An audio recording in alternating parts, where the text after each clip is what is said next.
ప్రాణాలు పోయినా మీ ప్రాణాలు కాపాడడానికి ముందుకు వచ్చేటటువంటి మొట్టమొదటి వ్యక్తులు ఎవరైనా ఉంటే తల్లిదండ్రులే.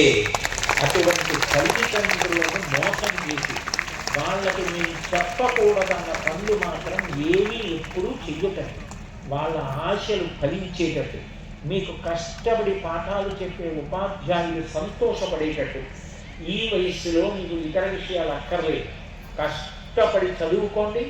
చక్కగా వృద్ధిలోకి రండి, మంచి పేరు తెచ్చుకోండి.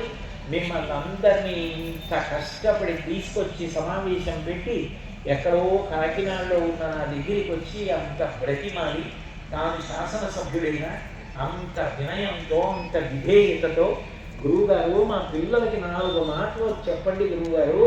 మా పిల్లలు బాగుపడాలని నా ఆర్తిని తీసుకొచ్చిన మీ శాసనసభ్యుడు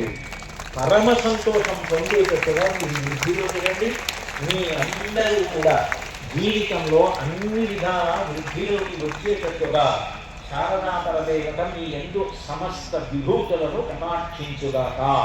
అని నేను ఆ తల్లి పాదాల విందములు పట్టి ప్రార్థన చేస్తూ, మీరు పిల్లలు చాలాసేపటి నుంచి కూర్చున్నారు, మీకు దాహం వేస్తోందో ఆకలి వేస్తోందో నాకు తెలియదు, ఇంతకన్నా పిల్లలు ఉన్న సభలో ఎక్కువసేపు మాట్లాడితే మీకు ఏమైనా క్లీషం కలుగుతుందేమో అన్న బెంగతో కేవలం నేను ఒక ప్రవచనం చేసేవాడిగా కాకుండా మీ మేనమామల ఆలోచించి, మేనకోవడం అంటే ముద్దుగలు మేనమామల మీకు వెయ్యగలు, అందుకని ఒక మేనమామల ఆలోచించి మీరు శోషించకూడదని, మీరు గిన్నది సంతోషంగా మీ మనసులో పదిలంగా మూట కట్టుకుని పట్టుకెళ్ళి దేశం గర్వపడేటటువంటి వ్యక్తులుగా తయారు కావాలని మిమ్మల్ని అందరినీ మనస్ఫూర్తిగా ఆశీర్వచనం చేస్తూ సెలవు తీసుకుంటున్నాను.